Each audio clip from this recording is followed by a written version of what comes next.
Welcome to the show. My name is Charlton with Big C. This is Charlton and Big C Sports coming to you worldwide on the iHeartRadio network, the #1 media network in the United States of America. And also Charlton and Big C Sports are voted the #1 hottest sports show in the universe. And we are the only ones that do this show freestyle. That means no producer in our ear and no teleprompters like going to a concert. We give it to you real, Big C. You're going to hear Big C sing also coming up. We're going to break that live on the iHeartRadio network. And also I want to say bienvenidos to all of our great listeners in Latin America. So thank you so much for following Charlton and Big C Sports. And I want to say today is a beautiful November the 29th, 2016. That means for all you good old boys, it's almost time for Christmas. And I also want to thank you good old boys in Latin America, of course, and all across the pond in London, England, and Paris, France.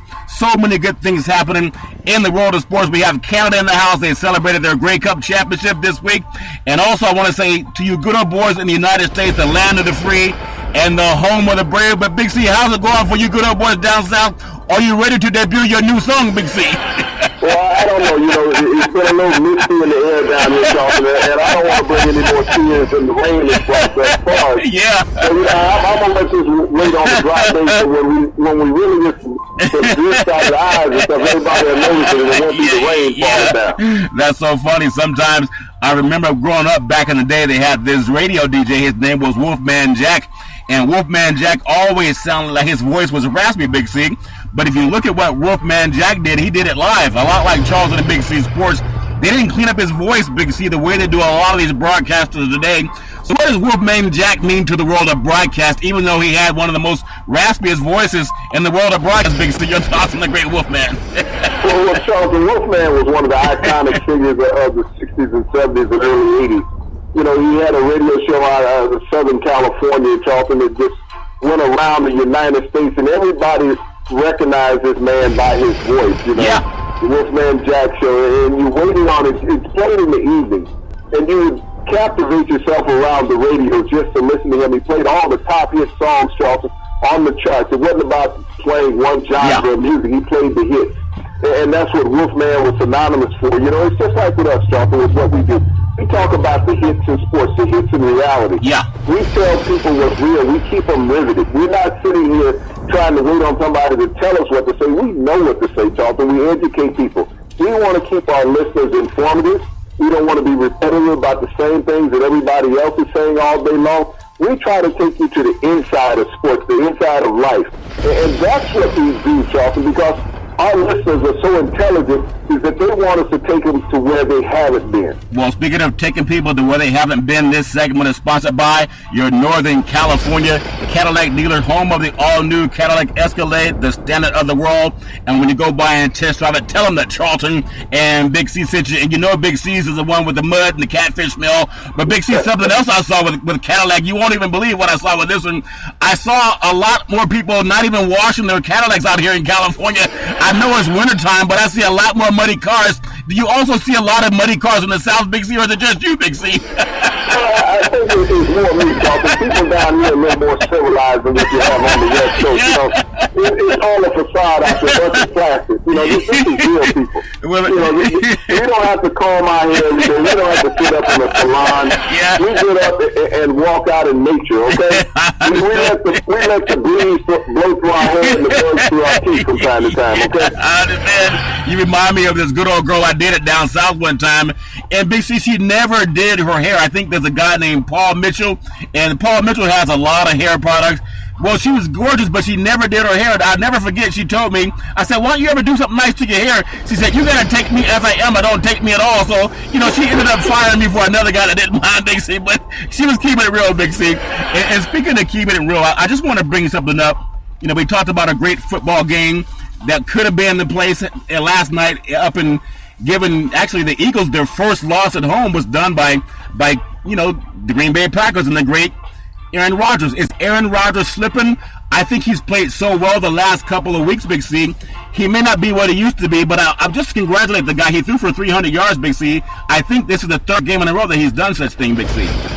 Well, Charlton, Aaron Rodgers has always been a steady performer. performance. You know, everybody gets old within their career, and they're never going to be what they were 5 years ago. Yeah. That's the thing we always have to understand. And the Packers organization is that also.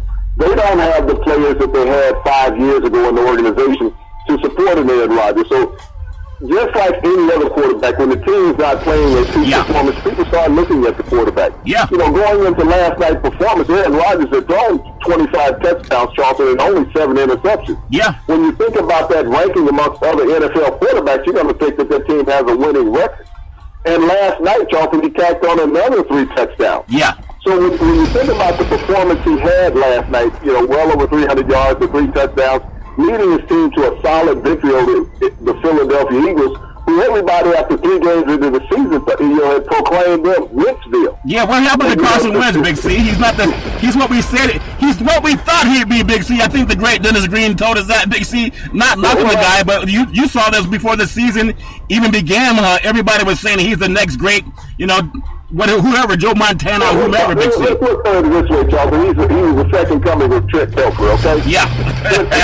Out of your neck of the woods out there in California, he's the second coming of Trent Dilfer. You know, because Trent Dilfer proclaimed him an all-pro quarterback, a franchise quarterback for years to come. Yeah. And this was him and Todd McShay and Mel Kiper.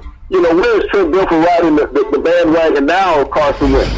You know, he's gotten off that bandwagon, and he's gotten off quietly. You know, stand up for what you said originally. Yeah. You know, be honest to the listeners out there. Say, hey, I made a mistake. I was just, you know, being a Yahoo guy. Well, and you know, it's just like when he, you know, bashed Colin Kaepernick saying he should sit down and shut up. He's a backup quarterback. Yeah. Well, I think Trent Dilfer spent most of his career, Charlton, as a backup quarterback. Being a number 1 draft pick behind Heath Schuler when he came out of college out of Fresno State. Heath Schuler was taken number 5 by the Redskins. He was taken number 7 by Tampa Bay. Yeah. But he spent most of his career as a backup, Charlton. Only once in Trent Dilfer's career as an NFL quarterback did he win 10 games. Yeah. Just 1 season in his entire career. And yes, he has a Super Bowl ring, Charlton, as a starting quarterback. That's Ray Lewis' ring. Yeah, but that's all he was a starting quarterback, Charlton, because he only started 8 games that entire year. He was the backup quarterback. Yeah. So when, you know, he made the statement, you're a backup quarterback, you need to sit down and shut up. Yeah. He's been a backup quarterback. He finished his NFL career as a backup quarterback, so maybe he needs to sit down and shut up and let the extras do the talking, Charlton. Well, that's what he needs to do. Well, Big C, ironically, you bring that up because I noticed growing up, I was always, you know, watching some of the good prognosticators on TV, and nothing against Trent Dilfer other than he's never been that good as a player, and he's never been that good as a TV guy.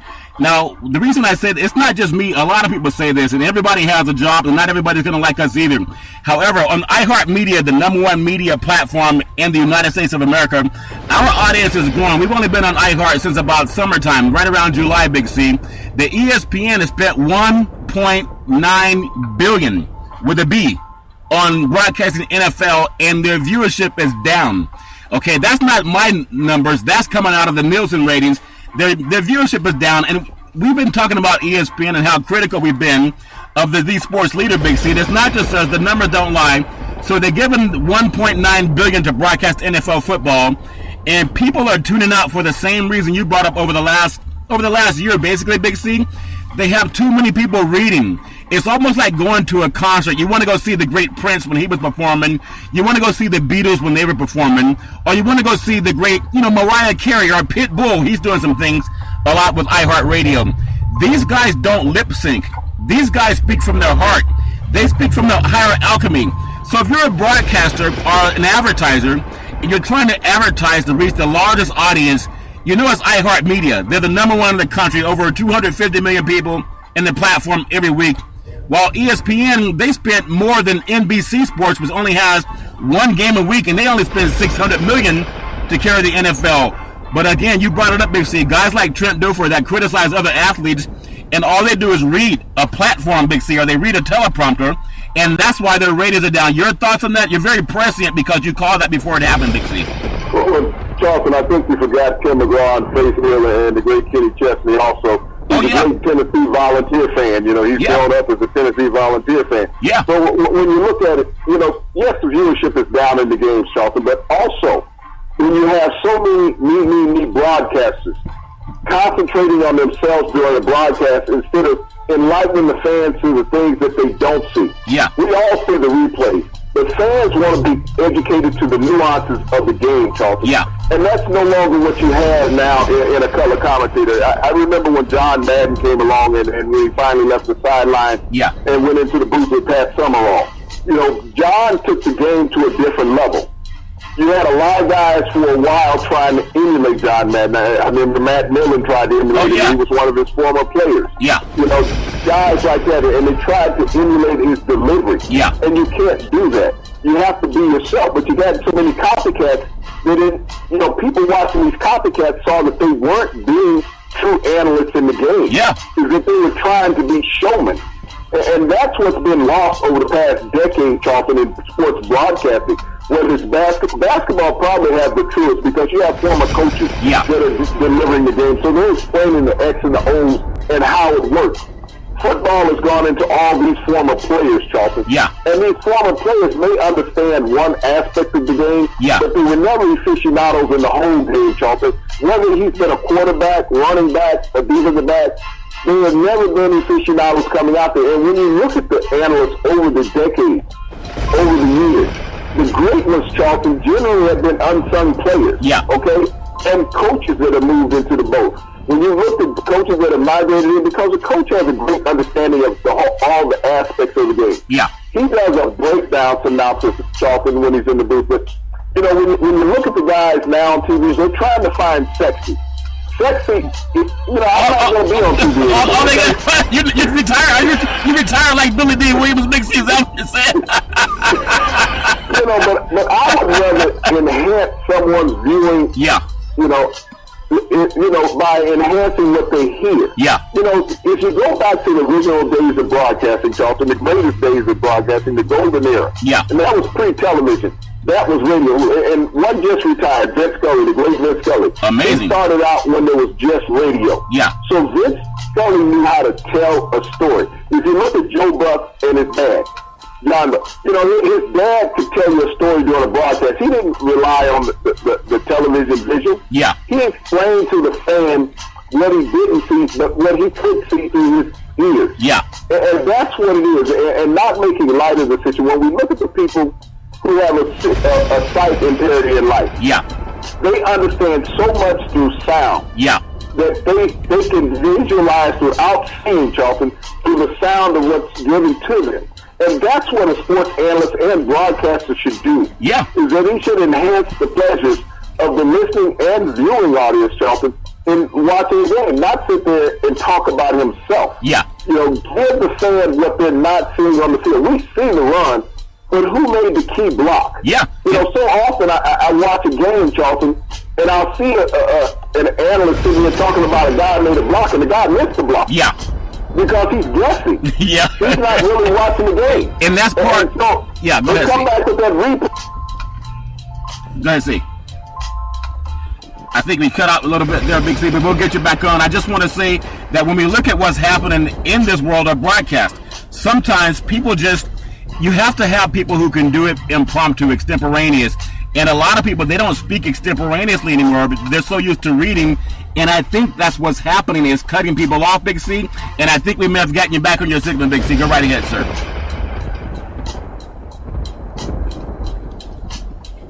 I think we're still having some issues with Big C's microphone, so we'll get him back on the show in just a little bit. But the main thing about any world, in the world of sports and broadcast, you want people who actually love what they do, but you want people who can actually go out and call a game. I'll never forget just growing up watching some of the early broadcasters, like a Howard Cosell. And these guys, when they did the broadcast, they would go out and they would just talk, Big C. Howard Cosell, there were so many people. And Hank Stram, a lot of those guys, they just went out and talked, Big C. They didn't count on reading so much. And I think that's why the ratings are down a lot with ESPN. When you look at iHeartRadio and how they've grown so much and become the country's #1 network, Big C, as far as broadcasters are concerned. A lot of people do it like a concert. You just speak freestyle. It's not scripted, and people can tell between lip syncing and doing it real. Your thoughts, Big C? I think we had a few issues with Big C's microphone. You must be down there in the swamps, Big C. I don't know what's going on with you down in the swamps, Big C, but we're going to have to definitely get you back on the program, Big C. We were just talking about some of the broadcasters down south, and this is live radio, and we keep it on the real. There's no teleprompter. There's no one calling in saying, hey, make sure you read this line. And the same thing that I want to say about the program is for all the new people who are trying to start your broadcast business. If you want to do it real, you got to get together with a microphone, and you got to go out and talk, and you got to go out and cover stories. And when you cover stories, if you don't know anything about the topic, it's going to show. You got to find a way to do it. I remember talking to a lot of young kids in college, and they wanted to find out how to get into the world of broadcasting. And my story to them would just go out and do it. If you go out and do it, then you'll find a way to get better at what you do. You don't have to worry about who likes you or not.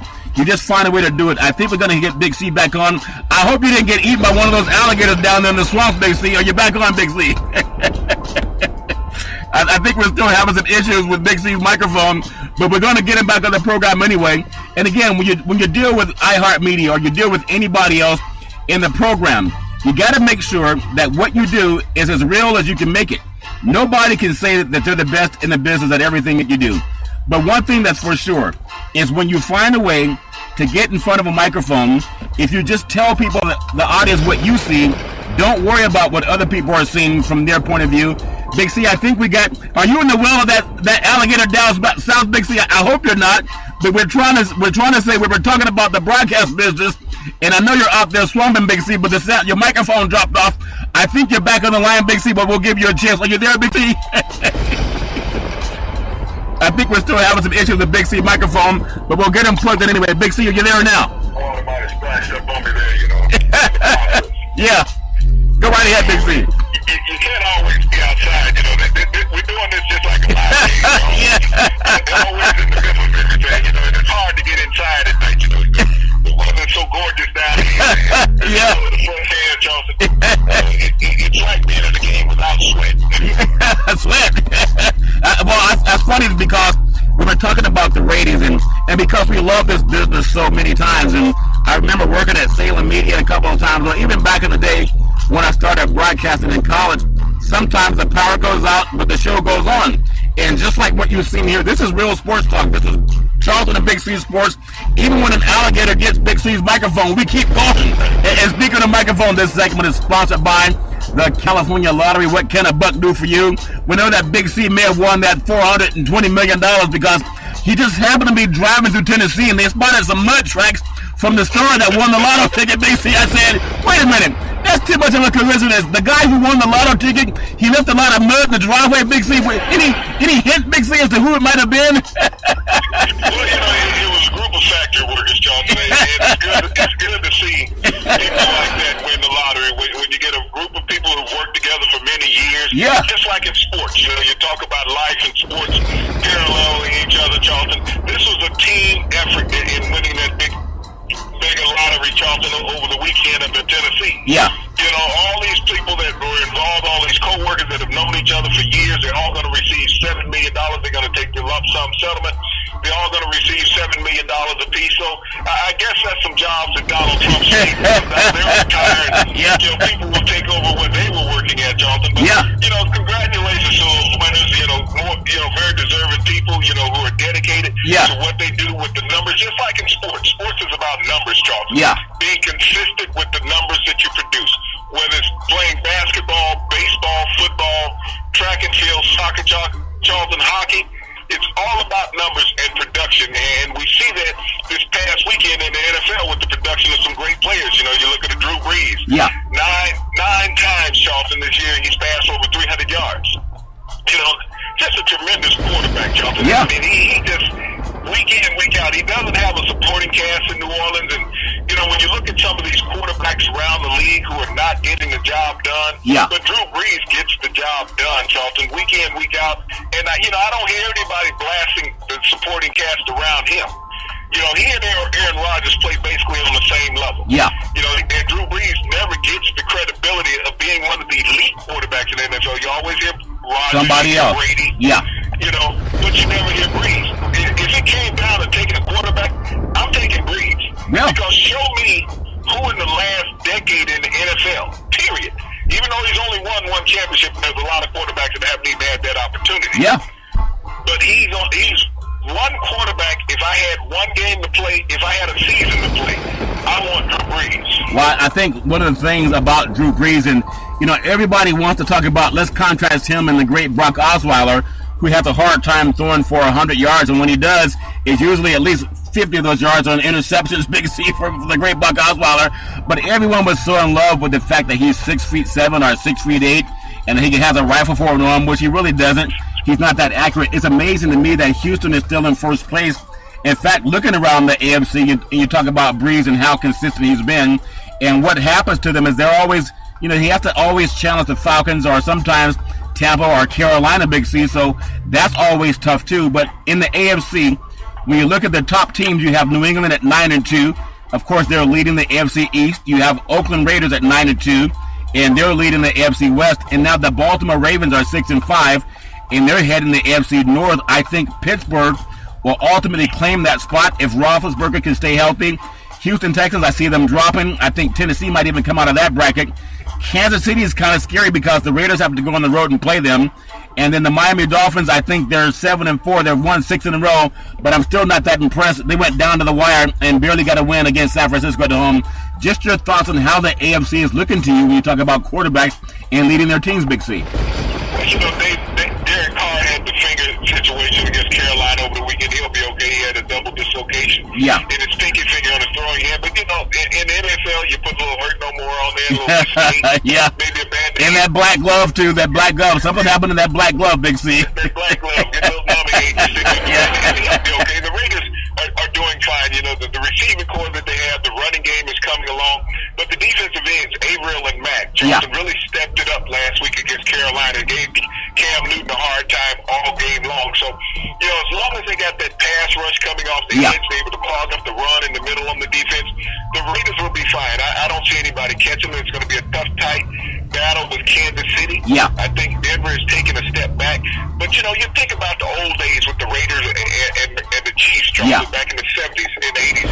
Some of the greatest games in AFC football history were played between those two teams. And it's so great to see those two teams back on the top in the AFC. It means so much to have those signature franchises that have represented the AFC in Super Bowls be back on top of the division, Charles. Well, Big C, it's great when you look at that, and when I think about that, and I look at how Carr is playing, and there are people who think who could be the player of the year, even in the AFC as far as a quarterback, and we always look at quarterbacks.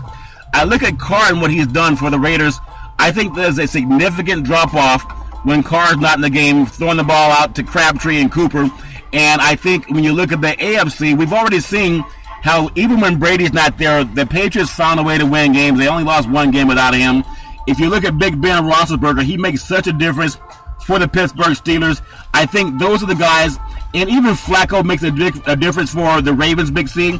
But when it comes to player of the year, Charlton, when you look at those two teams, the Raiders and the Steelers, those are two teams during the early part of the 2000s that were built on defense, okay? Most of those teams went to the Super Bowls based on their defense, not their offense. You think about when Flacco won a Super Bowl and they beat the 49ers. Yeah. It wasn't Flacco's great performance. It was the performance of the Raiders defense, of the Ravens defense, keeping the 49ers out of the end zone on that last drive of the game and throughout the game, Charlton. But and you go look across on the other side. Yeah. This is what you have when you have great defenses from those teams. The Steelers, they had Dick LeBeau forever. Yeah. Now you look at the Steelers defense over the last 2 years since Dick LeBeau has been gone. They have been a shell of themselves. Dick LeBeau was let go because of his age. Yeah. But it wasn't because of his lack of intelligence, Charlton. You want to know where he's the defensive coordinator now? Where's that? The team is winning the NFC North. Yeah. Detroit. He's the defensive coordinator in Detroit. So there's a parallel, Charlton, of how teams play in the NFL. Great defense, they say, wins championships. Now, when you look at the Steelers, while Dick LeBeau was the defensive coordinator there, he was also the defensive coordinator under the previous coach, Bill Callahan. Not Callahan, but you know who I'm talking about. Yeah. He's on this pregame show now on CBS. Yeah. But, he came along with Tomlin, but he took both of those teams to Super Bowls, Charlton. Yeah.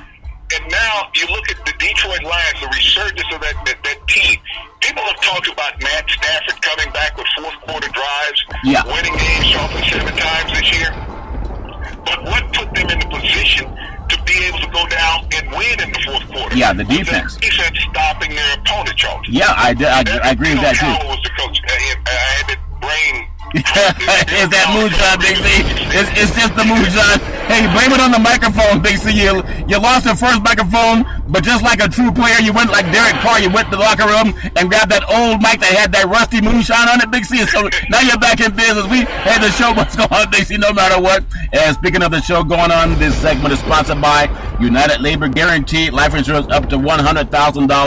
With no medical questions. We are also endorsed by the American Heart Association and the American Cancer Society, and we work with all of the unions in the country under the AFL-CIO, and we are looking to hire over 1,000 licensed insurance brokers, and I guarantee you we're going to give you jobs within the country. We're not going to do like Donald Trump and invest $100 million on a plant outside of the country before he's even sworn in, DC. I just think there's a lot of brass balls by the great Donald Trump. Not only do they say, there's a guy on NBC TV in the news in the morning, his last name is Cuomo, and he says Donald Trump lies a lot. Now here's a news guy, a news anchor, and he's just saying, I'm a journalist, I gotta tell the truth. Whenever they fact check him, they find so many lies, but Donald Trump just doubles down and he keeps going. So as the reporters are trying to look at what he lied about, he's lying about something new, Big C. And so that's his tactic. Just lie enough and they'll start to believe you as opposed to what they see with their own eyes, Big C. When you're out there running a campaign, it's easy to do that, okay? Yeah. Just throw mud against the wall. But once you become commander-in-chief, Johnson, yeah, you have to be honest and you have to live with integrity. Yeah. And I don't know if Donald Trump has enough integrity within himself to do that as a leader of the free world. I mean, yes, he has a lot of backers. There's a lot of Americans that are in love with him, with the things that he was saying. But the things that you say on the campaign trail are different than the things you have to do once you're in power in the office, Charlton. You're representing the entire country. Well, not a Yankee band of followers, Charlton. You're representing the world. Well, see what? So honesty and integrity are the key things that he has to look at in what he's saying. He also needs to understand law and the Constitution, Charlton. Yeah. That is the mainstay, and that's why so many presidents, Charlton, have been lawyers. Yeah. Because they understood law and the Constitution. Yeah. Donald is neither one of those. So he's been a guy that is shot from his hip his entire life. And yes, some gay hip boy would love that. Some good old boy from the backwoods would love that. Yeah. But you got to be honest when you're sitting in the boardroom. This is not about intimidation. This is not your company that you're running. Well, you're representing the people of the United States. Well, I think so you have to represent us with integrity. Well, I think integrity and Donald Trump is an oxymoron. And speaking of another oxymoron, you have the great Mitt Romney saying how Donald Trump is nothing but a fraud and he's a jokester and he's a prank. And now he's over there trying to have a date with him to be a part of his administration, Big C. So who do you believe, what Mitt Romney was saying, or what Mitt Romney is doing, Big C? They're falling in love with this guy because he throws a little money under the carpet, makes a few problems go away, Big C. Your thought on Mitt Romney making him 180, now he's in love with Donald Trump, Big C. Mitt Romney has been very hungry for the past 8 years. Yeah. Actually, the past 12 years. Yeah. Trying to have a piece of the White House, Charlton. Yeah. In any capacity. He's lost a couple presidential campaigns, and he knows this is his last hurrah of having an opportunity to get into the White House because he's in his 70s. Yeah. And so he has to kiss up to Donald Trump. Even though he made all those statements about Donald Trump, just like he said 47% of the Americans did not count. Yeah. Which cost him in the presidential run. Yeah. And he still has that stance. If you believe 4 years ago that 47% of the Americans did not count, that you should not be represented by the rest of the country, you haven't changed your thoughts. Well, Big C, Big C, these are the type of people that Donald Trump wants in his cabinet. Yeah, well, Big C, Romney was right when he said 47%. Now it's up to like 55% don't count because Hillary won the popular vote. So maybe they're onto something, Big C. So they know the numbers, Big C. But I also want to say that this segment is sponsored by One Life America Life Insurance, and we're the leaders in the country when it comes to final expense. Tweet out the Charlton and Big C Sports at Yes on Twitter. And we are also looking to hire over 1,000 licensed insurance agents. We want to put people back to work, Big C. And as we talk about putting people back to work, I just want to touch on the NFC in a little bit. We know we talk about the Cowboys. They're 10-1. They're leaders of the NFC East. The Seattle Seahawks, they're kind of Jekyll and Hyde. They're 7-3-1. They lead the West in the NFC. Detroit, as you talked about, they're 7-4, and they're leading the NFC North. You have Atlanta leading the NFC South, and they're being challenged right now by Tampa Bay. The Giants, I think they're very strong. They're 8-3. They look like a wild card. I would not be surprised to see them somehow in the NFC Championship game playing the Dallas Cowboys, because Seattle just a little bit shaky lately, Big C, and then the Redskins, they're 6-4-1, but they've already lost to the Cowboys twice, Big C. Your thoughts on who's looking like the team that's going to challenge the Cowboys in the NFC, Big C? Well, Charlton, it's about staying healthy this time of the year. That's the key. I mean, you can have a tremendous record and fall off the shelf. If you recall the last time that the Cowboys were 10-1, they only made it into the first round of the playoffs, and they were eliminated from the playoffs. But this is a different team this year, Charlton. Yeah. You got a running game, a solid running game, and a quarterback that's unflappable. You got a receiving core that you don't have a dominant receiver, Charlton. You have a plethora of receivers that everybody is willing to work as a team. And I think what really helped the receiving core with the Cowboys, Charlton, was Dan Bryant missing the first half of the season. Oh, yeah. And not being in the lineup, and it allowed Dak Prescott to develop relationships with everybody within the receiving core. Yeah. Because you got Vic Beasley, who is, leading the team in receptions. Not Vic Beasley, but Beasley is leading the team in receptions, number 11. And Jason Witten has had 2 100-yard games. Oh, he's amazing. He's amazing. And done that since 2013. Yeah. So all of these players are appreciating Dak Prescott and his ability to spread the wealth. But you talked about Eli and the Giants. Yeah. The Giants have developed a running game, Charlton. The defense is back to New York standards, what they had in the past. Yeah. So they've been holding their opponents a few points. We looked at Washington. Everybody's looking at Kirk Cousins having a tremendous year. He's going to get franchise tagged again at the end of the year. They're not going to give him a long-term contract because his yardage, Charlton, is a little misleading. When you talk about the team has already lost 4 games and tied 1. So they only have 6 victories in totality. Yeah. He may be leading the NFL in passing yards, but a lot of those yards are coming from behind. Yeah. Who only have 6 victories. Yeah. And so he hasn't proven himself, Charlton, as a quarterback that can go out there and get you 12 wins. And I think that's what you have to do if you want the big contract. You got to go get a team 12 wins. Other than that, 10 wins is just a run-of-the-mill quarterback. Well, Bixie, and just talking about that, and I want to transition into what we talked about yesterday, because I'm seeing more and more come up when you talk about the world of college football. And you just mentioned about Cousins. Maybe they won't give him another big contract. I know they're talking about Derek Carr. Next season he's going to get probably $100 million plus contract, Big C, especially if the Raiders finish up winning the AFC West and go on to the Super Bowl, Big C. Now, when we talk about that, I just want to go back to the college level again, because that's where all of this comes from. And I know it's controversial to talk about money when you have black men involved, because they don't want them to get anything, Big C, whether it's the highest contract in the league or whether it's them being paid for their dominance in college football. We talk about the college football polls that just came out for the playoffs, Big C. And I know you're down in the heart of the SEC, where a lot of you good old boys, you love college football more than you love the NFL, Big C. However, when you look at all of the roster spots, it's so evident that you see these schools that are in line to make the tens of millions of dollars that's paid out from a bowl game.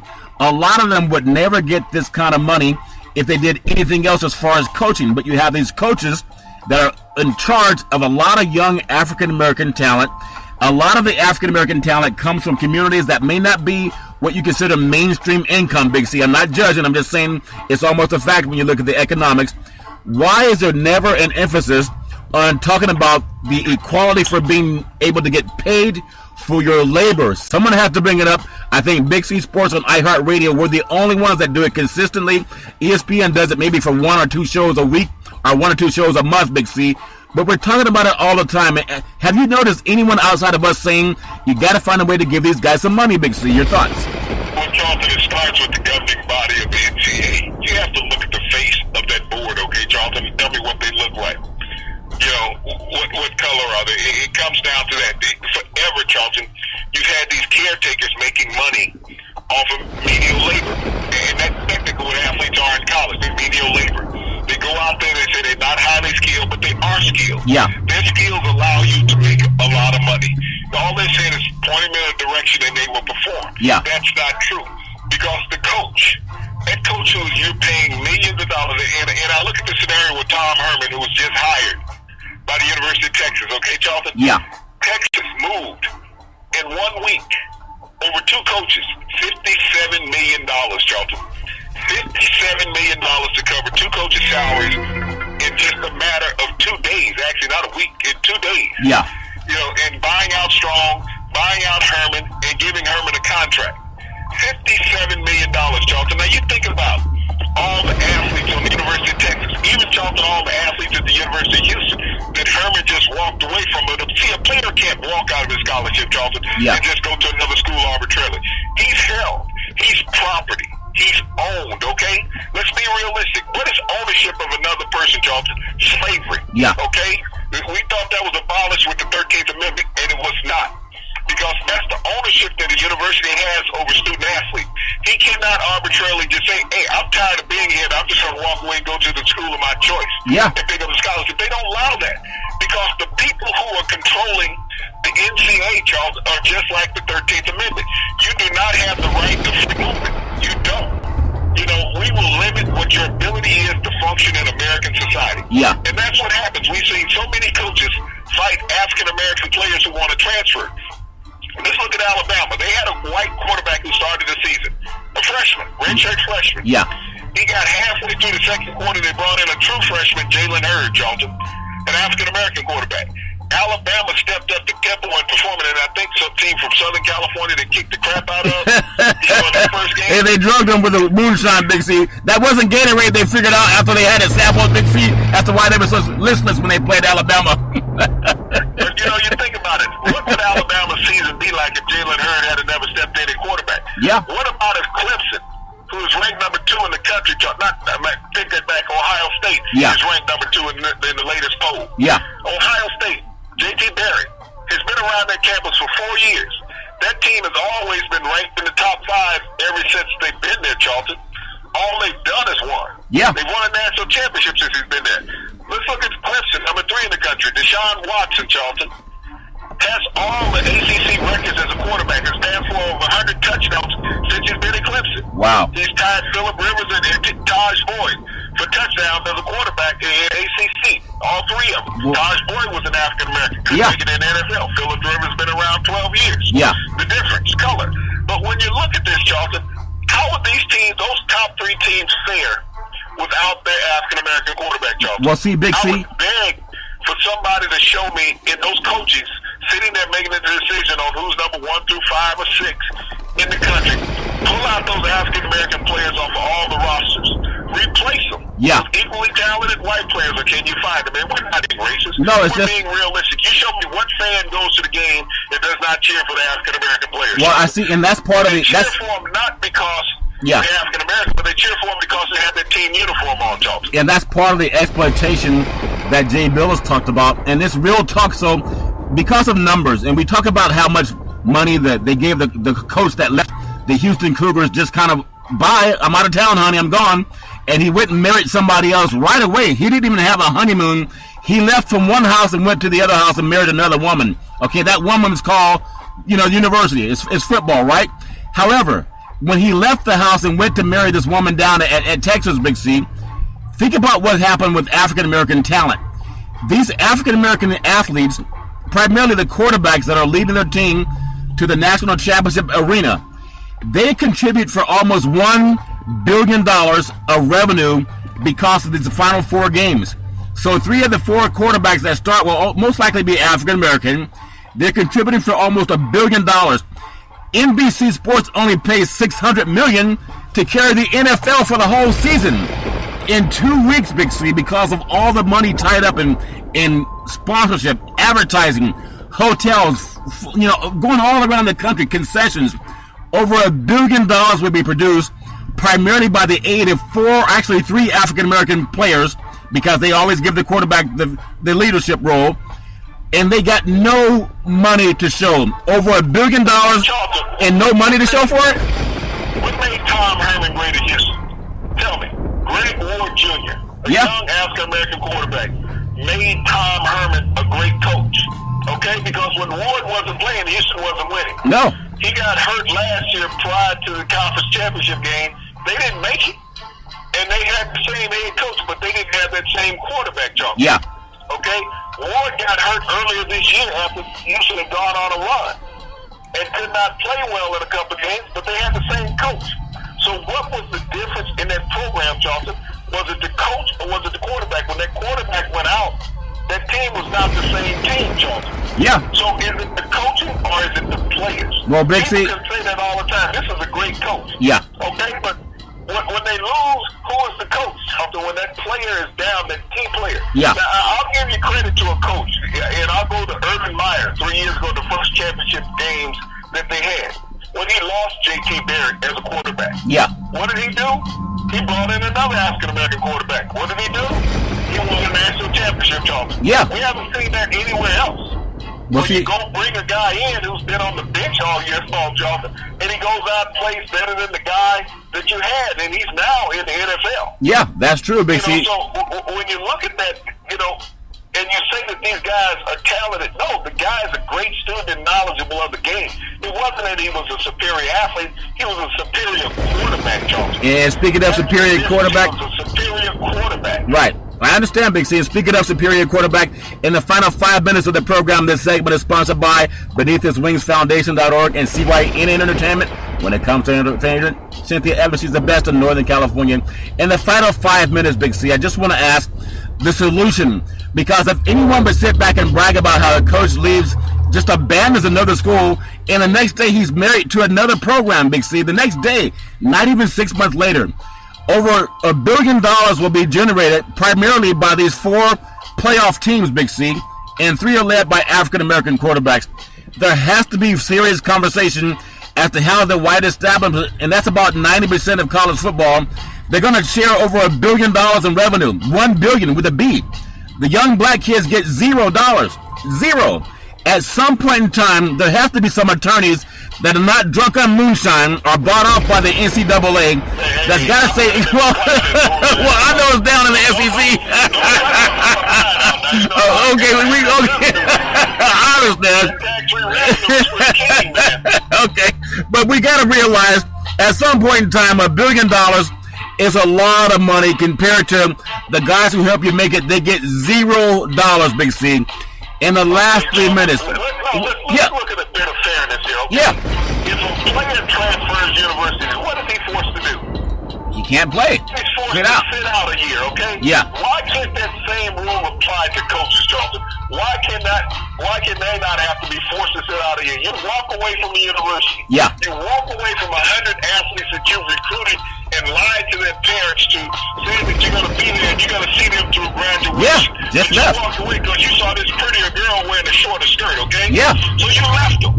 You left them high and dry. And now these players are sitting around trying to wonder about their future. Yeah. Who's the new coach going to be? Is he going to bring somebody else in that he likes more than me? Yeah. Is my job security there? So the NCAA, in all fairness, if you're going to force a player who transfers from one university to another university to sit out for the season, Charlton, that he can't go right in and compete and help that university, that same rule needs to be applied to those guys that you allow to make millions of dollars, Charlton. Yeah. That they cannot go in and compete for a year. They have to sit on the sidelines, not being a coach, Charlton. They cannot have any involvement with the program. They cannot go out to practice. They cannot be in the game. They cannot be in the press box. They have to be just like a fan sitting in the stand. So the NCAA, there's not fairness when you look at it, that you force the players who transfer. And Charlton, 80% of those players that transfer are African Americans. Yeah, okay? I agree. Looking for an opportunity to play. Well, but you punish them. You say, no, we're not going to allow you to enhance your chances of becoming a professional athlete, making money down the road, but we will allow this coach to leave his university, leave the players behind that he lied to and lied to their parents and the former administration, and take a better situation financially elsewhere.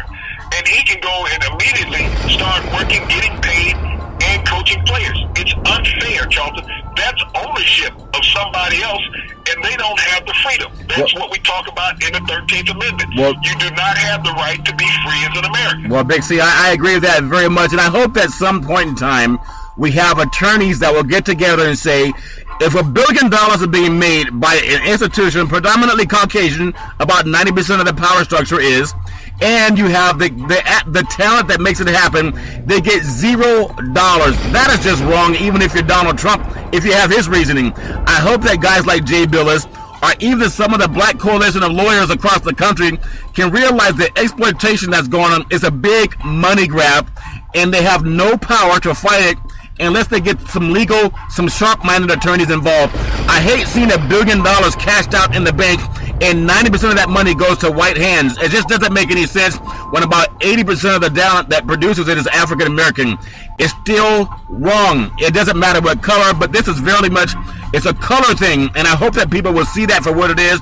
And speaking for seeing for what it is, every Monday to Friday at 5 o'clock p.m. Pacific Standard Time, worldwide on the iHeartRadio network. Follow Charlton and Big C Sports. We call it Real Talk because we keep it real, and we do it without teleprompters. We do it without a producer in our ear. It's Real Talk, and Charlton and Big C Sports are the #1 media show and also the #1 sports show in the universe. And we're the only ones that do it freestyle. And I challenge all of our brethren until December 1st at least, or if you have the challenge, go out and challenge your broadcaster to just talk extemporaneously. It's fun, it's exciting, and sometimes the alligator does eat your microphone, but Big C got out of the bottle of the alligator anyway. Big C, very talented and very impressed. And as we always say, no excuse for domestic violence.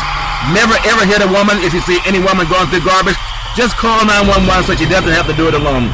And again, as we always tell you, we thank you, we appreciate you, and we hope that you have a super fantastic day.